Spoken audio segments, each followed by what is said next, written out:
But I want to play this video from Jeff Bezos, which I think is a great transition point off of that topic into more along the lines of what can we control as entrepreneurs? What's going to change in the next 10 years? And that is an interesting question. It's a very common one. I almost never get the question, what's not going to change in the next 10 years? And I submit to you that that second question is actually the more important of the two, because you can build a business strategy around the things that are stable in time. And so as you pointed out, in our retail business, we know that customers want low prices. And I know that's going to be true 10 years from now. They want fast delivery. They want vast selection. It's impossible to imagine a future 10 years from now where a customer comes up to me and says, Jeff, I love Amazon. I just wish the prices were a little higher.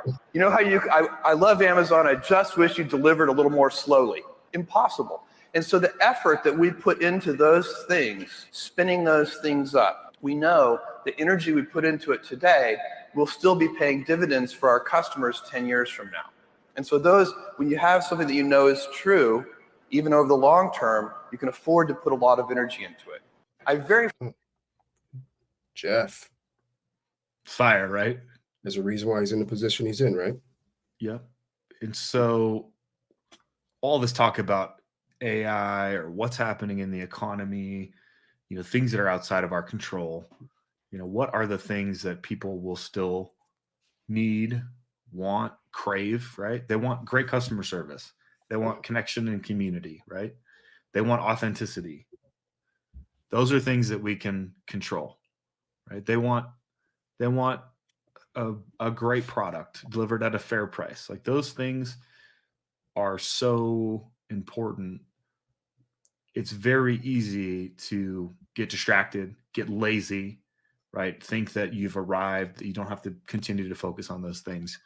And so it's just a great reminder of like day in and day out as an owner, as a CEO, you can wake up and go to sleep thinking about how to deliver better on your promise, how to make the customer experience better, how to create a better culture for your employees, how to drive more value for everybody involved in the ecosystem of the business.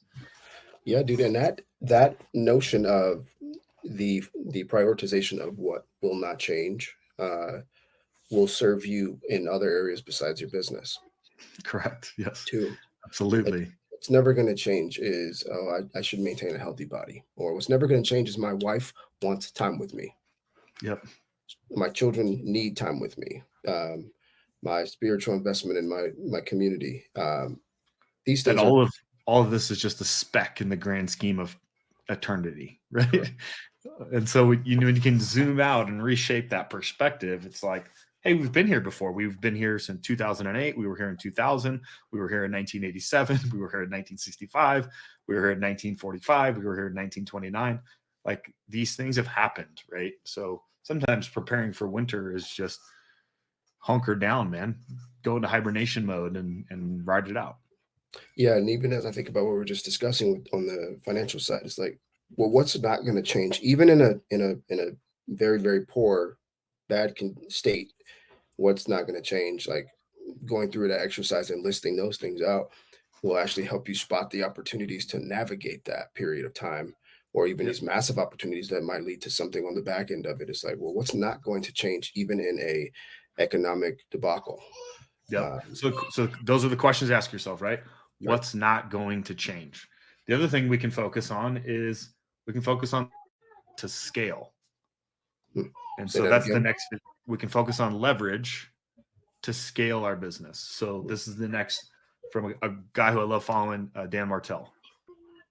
A week, I was engaged to a woman, she left me, and then I met a mentor, this guy named Naval Ravikant. And Naval taught me there's only 4 ways to create leverage or get more time back in your life. 4 C's. The first C is code, automation. If you're doing something manually, you could automate it, you're just working against your dreams. The second C is content. Content is the standard operating procedure, the checklist. You can create an SOP to train a person and they could train 1 person or 1,000 people. The third C is capital. Does it take money to make money? No, it takes being resourceful. You need to learn how to get capital, use capital, manage it. The fourth C is collaboration. It's people. Most people get stuck at about 300K in revenue, not because the market isn't there, it's because they can't learn to let go and work through people. My first company almost. Right? You don't have to go it alone, right? You got people around you.